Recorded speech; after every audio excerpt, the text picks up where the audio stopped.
Why can't the Arabs defeat Israel? This is one of the answers I found on Quora. Yes, the question is to know.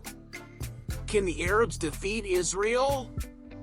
When you look closely, the Arabs are blinded by hatred and do not know their enemy. They only see the tanks, planes, and American support, but they do not see the real strengths and weaknesses of the Israelis. Here are the strengths of the Israelis. The Jewish people successively survived the Assyrians, the Babylonians, the Egyptians, the Greek culture, the Roman Empire, the Byzantine Empire, the Arabs, the Seljuk Turks, the Crusaders, the Ottomans, to the English, the Russian pogroms, the Nazis, and the Arab coalitions. That's how tough they are. The Israelis waited 2,000 years to return to their country of origin. They are not going to let go easily. I would not enter into the debate whether it is their country of origin or not. The important thing is that they are certain of it. Knowledge of the Arab mentality. They hate the Arabs as much as the Arabs hate them, but they know how to study their enemies much better than the Arabs. They favor education where the Arabs favor philandering. As a result, they produce large brains. There are barely 17 million Jews on Earth, and they have provided more than 100 Nobel Prizes. There are almost 2 billion Muslims.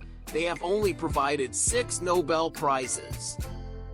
I am not talking about the Nobel Peace Prizes distributed liberally to the greatest assassins on the planet, and of these 6 Nobel Prizes, several are the subject of fatwas against them.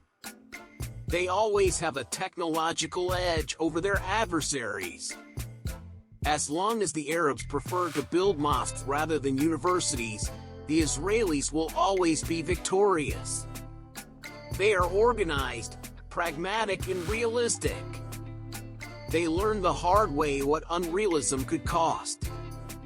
They know that if they lost the war against the Arabs, it would be their death sentence. Arab fighters know that if they lose a war, they will return home. Israeli fighters know that if they lose a war, they will have no home and no one will welcome them. Whatever the courage of everyone, the most motivated will always be the Israelis. The Israeli military-industrial complex is very intertwined with the American military-industrial complex. The Americans need Israeli engineers and technicians at least as much as Israel needs American support. Furthermore, Israel has nuclear weapons. Israel has an economy as diversified as possible: agriculture, manufactured products, high technology, financial sector, and even offshore oil, where the Arabs rely mainly on oil revenue. The weaknesses of the Israelis: numerical inferiority, demographics. Israelis have few children compared to the Arabs, even if the latter's demographics are less important than before. Another weakness is the feeling of superiority. This feeling is both an advantage and a weakness. This is an advantage because it is an engine for the Israelis. They want to be the best and do what it takes to do so. This is a weakness because it leads them to underestimate their opponents and sometimes make gross mistakes. As for the strengths and weaknesses of the Arabs, we will see the answer in our next video.